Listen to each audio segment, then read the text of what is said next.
For the first time since the start of the Russo-Ukrainian war, there has been a major de-escalation. What the media has been calling a looming global food crisis has been averted. The trade in Ukrainian cereal crops worldwide via the seas is now restored. Turkey is the country you can thank for this, which I believe is quite significant. Now, there's one person who called this before anyone, and that's me. If you follow my community posts, 2 months ago, YouTube doesn't put exact dates on them. It just says 2 months ago, I said my proposal to reopen the Odessa port for export. Number one, a corridor would be opened for a predefined amount of time with an expiration date. Number two, Russia would agree not to approach Odessa Oblast with ships or jets or whatever. And number three, Ukraine would not fire missiles or launch drones or jets from this territory. And number four, Ukraine would not move new weapons into this territory. Number five, most importantly, a third party would need to clear Ukraine's naval mines. And I said the obvious, most pragmatic candidate for this would be Turkey. Number six, the Turkish Navy would then set up observation posts in various locations and monitor everything. Well, lo and behold, that's almost exactly what happened. The only caveat is I said a third party would have to clear all of Ukraine's naval mines. The sort of comical part of this is Ukraine is still refusing to give up all their naval mines. So there's still Ukrainian naval mines in the Black Sea, but there's a wide enough corridor that Turkey has created in which not only have ships left to deliver grain, but empty ships are now coming in. And I've been monitoring this myself personally for the past 3 days on these ship locating websites. So I've been looking at exactly what ships are floating around the Black Sea and where they came from, where they're going. Now, am I a prophet for predicting this? Well, not necessarily, because I was simply being pragmatic. Because I know that the leaders of the EU and the leaders of the Anglosphere are a bunch of virtue signaling asshats. And basically, for months, they were talking about this looming global food crisis, and they would say, this is going to be really bad, this is all Russia's fault, we need to do something, and then they didn't actually do anything. And here's the thing. Turkey is the only member of NATO that didn't burn down all their bridges with Russia. Even though Turkey is the NATO member that has the most reasons not to like Russia. Turkey is actively involved in 4 wars. Plus, they're occupying a big chunk of Cyprus on top of the 4 wars that they're involved with. The biggest one is in Syria, where Turkey and Russia have essentially been in a giant proxy war for years now. And then to a lesser extent, Turkey and Russia are in a proxy war in Libya, although I don't think Russia is that involved anymore. Russia was a big supporter of the LNA when they were fighting ISIS. And now that ISIS has basically been crushed in Libya, I don't see a lot of evidence that Russia is still involved there. The LNA is mainly supported by the Arab League and France. And then the GNA is primarily supported by Turkey and Qatar. Even though America officially backs the GNA as the government of Libya, America has basically lost all interest in that country, it seems. Turkey also is conducting military operations in northern Iraq as well as Azerbaijan, involving the war around Nagorno-Karabakh. Now, Russia is the main supporter of Armenia, although Russia also doesn't burn bridges in the way that America, Britain, and the EU are doing.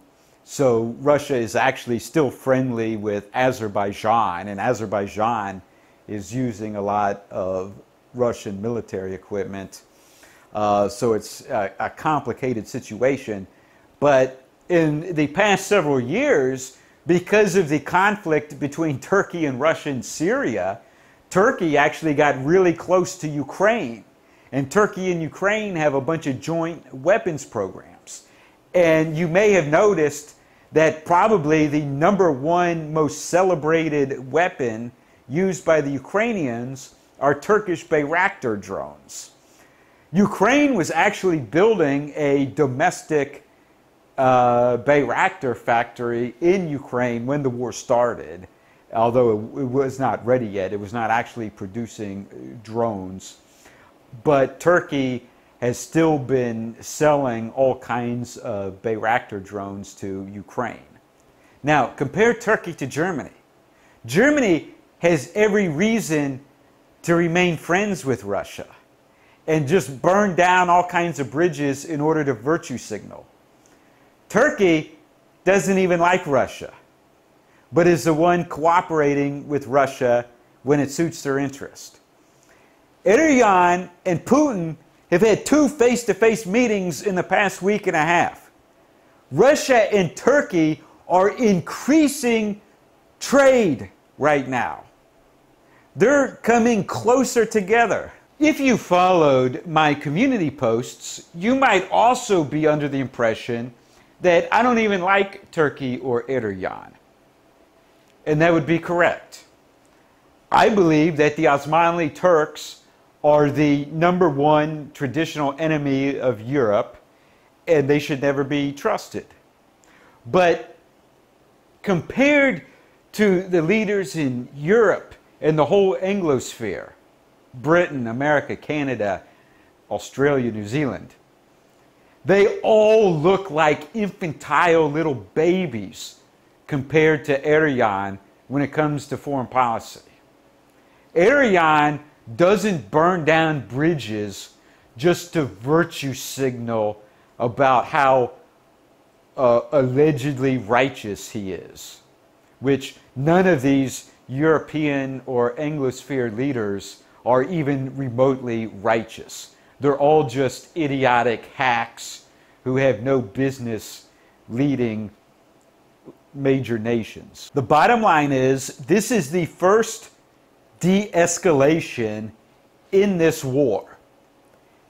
And it wasn't brought about by the EU or Britain or America. It was brought about by Turkey. And it will expire after 120 days. At that point, it could either be renewed or it could just end. And so we'll have to wait and see. Now, I have said all along that the #1 reason I believe Kiev should have entered a negotiated peace a long time ago is so they don't lose Odessa Oblast, because that would transform Ukraine into a landlocked country. Now, the hardliners in the United Russia Party, which controls a huge majority of the parliament, would very much like to take Odessa Oblast. And so all these virtue signaling idiots talking about regime change in Russia. The person who would replace Putin would most likely be more hardline than Putin. You want regime change?